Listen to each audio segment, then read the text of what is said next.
O tema do De Casa em Casa nessa semana é vivendo sob a perspectiva do propósito eterno de Deus.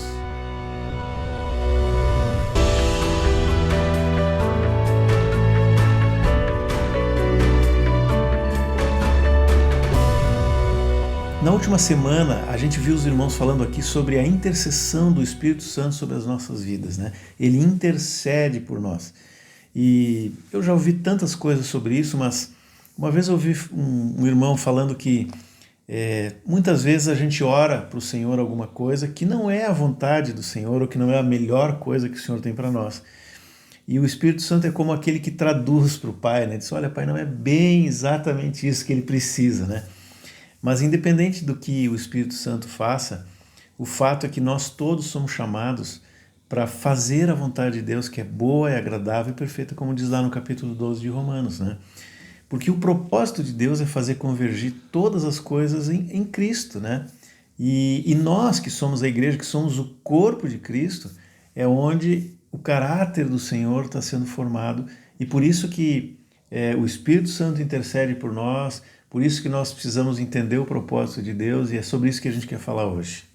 Então hoje o texto base da continuação do nosso estudo é Romanos 8, de 28 a 30, que diz assim: Sabemos que todas as coisas cooperam para o bem daqueles que amam a Deus, daqueles que são chamados segundo o seu propósito.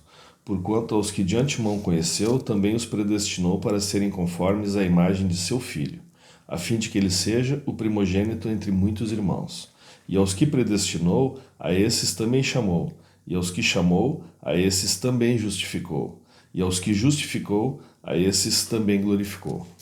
Então, o texto que o Ricardo leu, ele é muito simples, ao mesmo tempo muito completo e profundo, porque ele fala que todas as coisas cooperam para o bem. E aí nós vamos tentar desmanchar esse texto, né, Ricardo, em pedacinhos. Para começar, o que são todas as coisas? O que são todas as coisas? É muito abrangente, né? É todas as coisas. Ao mesmo tempo que ele é muito abrangente, ele é simples. Então é o início, meio e fim. Representa todas as coisas. Talvez a dúvida que muitos têm, ou talvez até seja uma certeza que muitos têm, é que quando o texto diz que todas as coisas cooperam para o nosso bem, então a gente pensa assim, tudo aquilo que nos traz alegria, que satisfaz o nosso desejo e tal, né? Porque essa é a primeira parte do versículo. Sim. Se a gente olhar sem considerar o restante dele, vai ficar com essa impressão. Mas quando o texto diz que é daqueles que são chamados segundo o seu propósito, a gente tem que lembrar que Deus tem uma vontade eterna, que é perfeita, e Ele faz com que todas as coisas na nossa vida, desde que a gente tenha entregue a nossa vida ao Senhor, todas as coisas vão sendo ajustadas, e até mesmo aquilo que nós falhamos, erramos, tropeçamos, quando nós nos arrependemos, a gente passa por um processo em que, quando olha para trás, vê que Deus usou até mesmo esses momentos difíceis, né?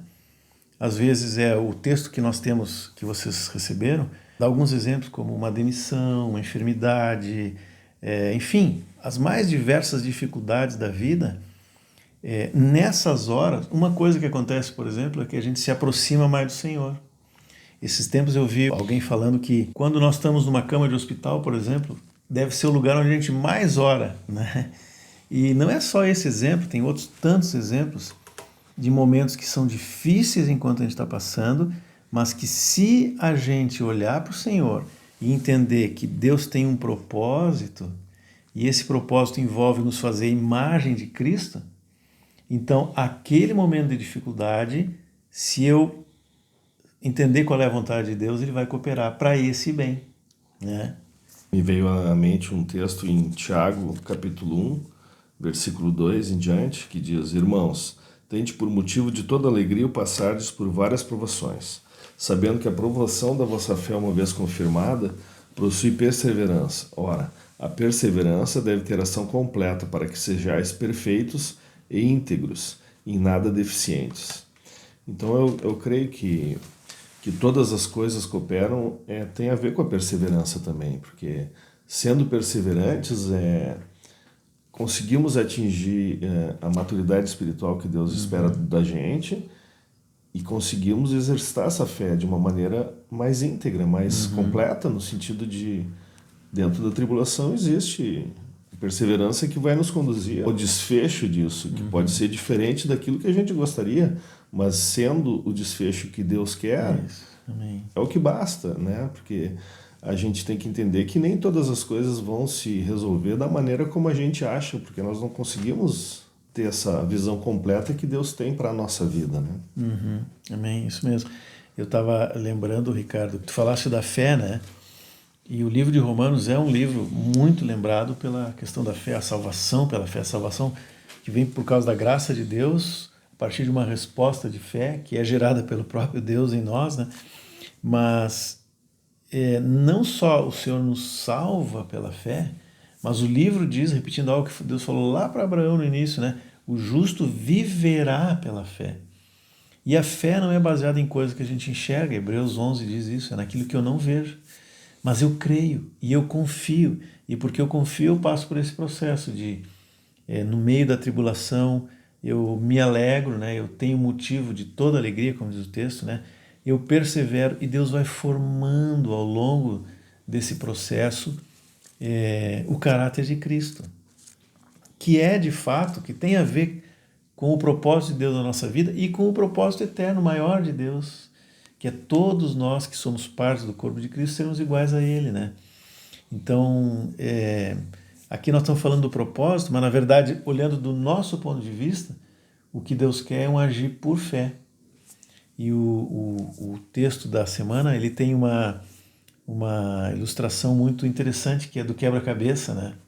Nós estávamos conversando antes aqui. Quem já não montou um quebra-cabeça, ou montou talvez com filho, né? No início, assim, a gente não enxerga bem a figura, tem que ficar olhando para aquela figura que está lá na caixa. Mas aos poucos, talvez tenha que trocar uma peça que não encaixou direitinho, mas aos poucos o desenho vai se formando. E essa é a beleza daquilo que Deus faz na nossa vida também, né? Às vezes a gente não entende, no início não consegue ver, mas aos poucos vai se formando um desenho bonito que é a imagem de Cristo, o caráter de Cristo. Então, acima de tudo, é um andar por fé, confiando que o Senhor está no controle, que Ele está guardando, que Ele está trabalhando na nossa vida, mesmo que a gente não entenda, como o Ricardo disse, né? A gente não precisa entender tudo, mas precisa confiar, precisa andar por fé. Estava pensando na analogia do quebra-cabeças, né? Que nós temos uma caixa ali para seguir aquela imagem que a gente viu. Só que a imagem que Deus constrói com o quebra-cabeça da nossa vida, ela é infinitamente melhor do que qualquer imagem que a gente possa imaginar. Então esse é mais um motivo para andarmos em fé e entregarmos isso a Ele, porque por melhor que seja a nossa expectativa no que Deus tem para fazer na nossa vida, Ele vai superar, em muito. Então, vamos confiar no Senhor. Amém, amém. Então, Ricardo, tu usaste a palavra expectativa, né? E eu lembrei que eu ouvi de um irmão que Deus não tem problema de frustrar as nossas expectativas quando elas não estão de acordo com a vontade dele. Porque a vontade dele, o propósito, o plano dele é perfeito e é o melhor. Por isso, por misericórdia, ele muitas vezes não faz o que nós sonhamos, mas faz o melhor para a nossa vida, né? Então, acima de tudo, viver dentro do propósito de Deus é viver por fé. Por isso, nós queríamos animar os irmãos que eventualmente estão passando por uma situação assim, de tribulação, de dificuldade, a olharem para esse texto com novos olhos, né? E olharem para a situação que está passando com olhos de fé. E podem pedir oração aí no grupo, né? Abrir para os irmãos a situação, para que todos estejamos juntos orando, intercedendo, ou aqueles que já passaram por uma situação dessa, dando testemunho do que Deus fez na sua vida, para que essa palavra seja viva e transformadora na vida de cada um. Amém? Amém. Em nome de Jesus, abençoamos vocês, irmãos.